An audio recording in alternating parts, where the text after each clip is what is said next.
ఒకే ఒక నిమిషం కళ్ళు మూసుకుంటే మా జగన్ మోహన్ రెడ్డి గారు కను సైగ చేస్తే లోకేష్ని, చంద్రబాబుని, అదేవిధంగా పవన్ కళ్యాణ్ గారిని ఈ భూమి మీదనే లేకుండా చేస్తాను అని మాట్లాడాడు.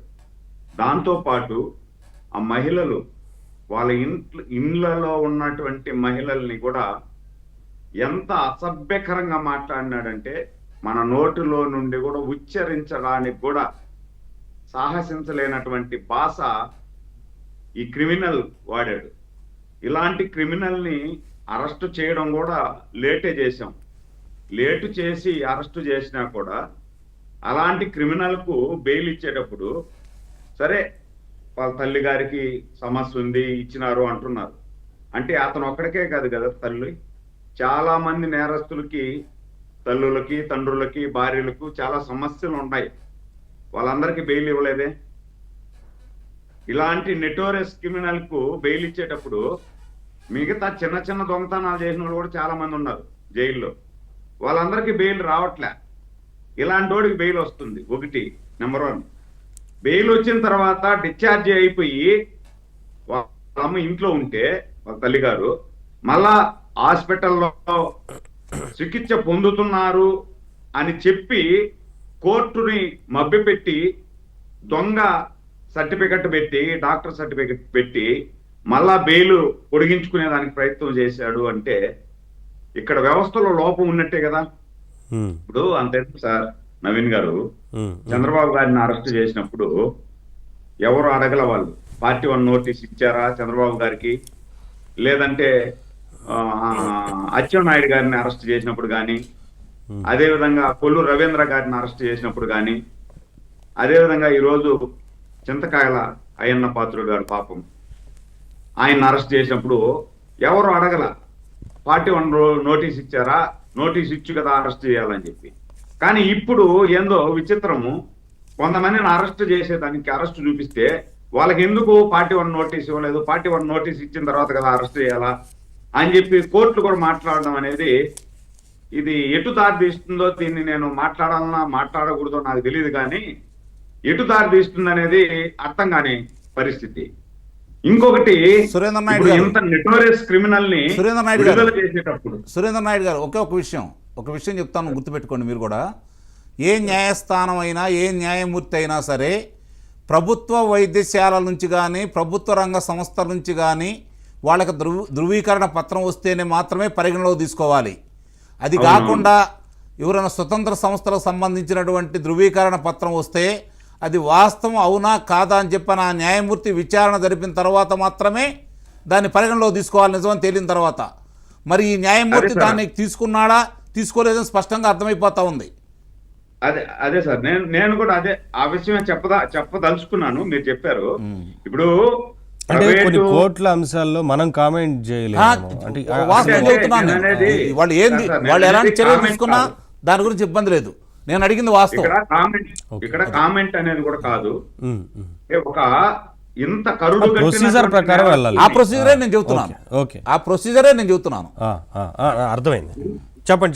కరుడు కట్టినటువంటి నేరస్తుల్ని విడుదల చేసేటప్పుడైనా సరే మీరు ఆన్లైన్ లో చెక్ చేసుకోవాలా, లేదు వివిధ మార్గాల ద్వారా చెక్ చేసుకోండాలా, సరే ఒకవేళ అది కూడా కాదు అనుకున్నాం. జైలర్ కూడా ఇప్పుడు విడుదల చేసేటప్పుడు, ఇప్పుడు మామూలుగా ఖైదీలను విడుదల చేసేటప్పుడు కూడా దానికి చాలా ఫార్మాలిటీస్ ఉంటాయి. ఈరోజు సాయంకాలం బెయిల్ వస్తే 6 గంటల లోపల కోర్టుకు అవన్నీ రావాలా, పత్రాలు రావాలా, లేకపోతే రేపు పంపిస్తాం, రేపు సెలవు అయితే ఆ తర్వాత పంపిస్తామని చెప్పి కాలయాపన జరుగుతూ ఉంటది. కానీ ఇలాంటి నెటోరియస్ క్రిమినల్ ని విడుదల చేసేటప్పుడు 4వ స్తంభం అయినటువంటి మీడియాకు కానీ, అదేవిధంగా సంబంధించినటువంటి పోలీస్ స్టేషన్ హెడ్స్ కానీ ఏమాత్రం సమాచారం లేకుండా పంపిస్తే మళ్ళీ దాంట్లో మీడియా సంస్థలు అడిగితే మీకు చెప్పాల్సిన అవసరం లేదు, నేను ఆ సంబంధించినటువంటి జిల్లా అధికారులకి, ఆ పోలీస్ యంత్రాంగానికి చెప్పాను అంటున్నారు. ఆ పోలీస్ యంత్రాంగాన్ని అడిగితే ఇప్పుడు మాకు తెలీదు, మాకు ఆ సమాచారమే లేదు అని చెప్పి చెప్తున్నారు. అంటే ఇవన్నీ ఇన్ని జరుగుతున్నాయి అంటే ఎక్కడో వ్యవస్థలో లోపం ఉన్నట్టే. మనం పచ్చిపాతంగా ఒప్పుకోవాలి, తప్పదు. ఎక్కడో ఒక దగ్గర ఇంకా ఆ మూలాలు ఉన్నాయా, ఆ మూలాల ద్వారా పనులు జరుగుతున్నాయా, లేదు వాళ్ళకి సహకరించే వాళ్ళు ఉన్నారా, లేదు వాళ్ళకి భయపడి ఆ విధంగా సహకరిస్తున్నారా, లేకపోతే ఎక్కడ న్యాయవాదుల్లో లోపం ఉందా? ఇంతకుముందు అంకంరావు గారు చెప్పినట్లుగా వారినే కొనసాగించడం లాంటి ఇబ్బందులు ఏమన్నా వస్తున్నాయా? చాలా చాలా దగ్గరలో సార్, చాలా దగ్గర నేను అధికార ప్రతినిధి అయినా కూడా కొన్ని పొరపాట్లు మనం నిస్సందేహంగా ఒప్పుకోవాలి. 9 నెలలు అయింది కూటమి ప్రభుత్వం వచ్చి, అయినా కొన్ని దగ్గరలా అంటే సింహభాగం సెటప్ అవుతా వస్తా ఉంది. కీలకమైనటువంటి శాఖల్లో కొన్ని దగ్గరలో మార్పులు చేర్పులు చాలా ఉన్నాయి, ఇంకా జరగల. మీకు ఇంకొక విషయం సార్, గమ్మత్తైన విషయము, తిరుపతి మన స్విమ్స్ హాస్పిటల్లో ఉమాదేవి, నేను పేరుతో కూడా మెన్షన్ చేసి చెప్తున్నా, ఉమాదేవి అని నర్సింగ్ హెడ్ ఉంది. నర్సింగ్ హెడ్ ఆమె లాస్ట్ ఎన్నికల్లో ఇక్కడ ఎవరైతే ఎమ్మెల్యేగా పోటీ చేయాలా అని బీఫామ్ తీసుకున్నాడో ఆ వ్యక్తిని తీసుకెళ్లి డైరెక్ట్ గా సిమ్స్ హాస్పిటల్లో నర్సింగ్ స్టాఫ్ అంతా కూడా అకామిడేట్ చేసి మీటింగ్ ఏర్పాటు చేసి, మనం అభినయ్ రెడ్డిని గెలిపించుకోవాలి, అభినయ్ రెడ్డిని గెలిపించుకుంటే మన భవిష్యత్తు ఉజ్వలంగా ఉంటుంది అని చెప్పి ఒక ప్రభుత్వ శాఖల సంబంధించినటువంటి సమన్వయం చేసే దగ్గర మీటింగ్ పెట్టి డైరెక్ట్ గా ఓటు వేయండి అనేసి అడిగారు. ఆమె ఆల్రెడీ ఇంతకు ముందు ఫేక్ సర్టిఫికెట్ పెట్టి ఈ ఇన్సూరెన్స్ కూడా క్లెయిమ్ చేసుకుందని చెప్పి సస్పెండ్ చేశారు 2014 ఆ ప్రాంతంలో. దాని తర్వాత గవర్నమెంట్ మారిన తర్వాత అవన్నీ సక్రమం అయిపోయినా మామూలు అయిపోయింది. ఈ రోజు మళ్ళా ప్రభుత్వం మారినా కూడా సిమ్స్ హాస్పిటల్ అంతా కూడా అండర్ కంట్రోల్లో ఉంది. అంటే మనం ఎక్కడికి పోతున్నాం? సిమ్స్ హాస్పిటల్ అలాంటి వాళ్ళ కంట్రోల్లో ఉంది. అంటే ఒక దొంగ, నేను మళ్ళీ చెప్తున్నా, ఫేక్ సర్టిఫికెట్ చేసి రావాల్సిన డబ్బు కాకుండా ఎక్స్ట్రా డబ్బును, ప్రభుత్వ సొమ్మును కాజేసిందని చెప్పి సస్పెండ్ చేస్తే, సస్పెండ్ చేసిన ఆమెని మళ్ళీ వీళ్ళు ప్రభుత్వం వచ్చిన తర్వాత రీకాల్ చేశారు సస్పెండ్ ని. దాని తర్వాత ఇప్పుడు రికాల్ చేసి ఆ కృతజ్ఞతతో వాళ్ళందరినీ పిలిపించి మీటింగ్ పెట్టి మనం అభినయ్ రెడ్డిని గెలిపించుకుందాం, ఓట్లేసి గెలిపించుకుందాం అని చెప్పినటువంటి వ్యక్తిని మళ్ళా ఇంకా పెట్టున్నాము అంటే ఎక్కడ లోపం ఉన్నట్టే కదా.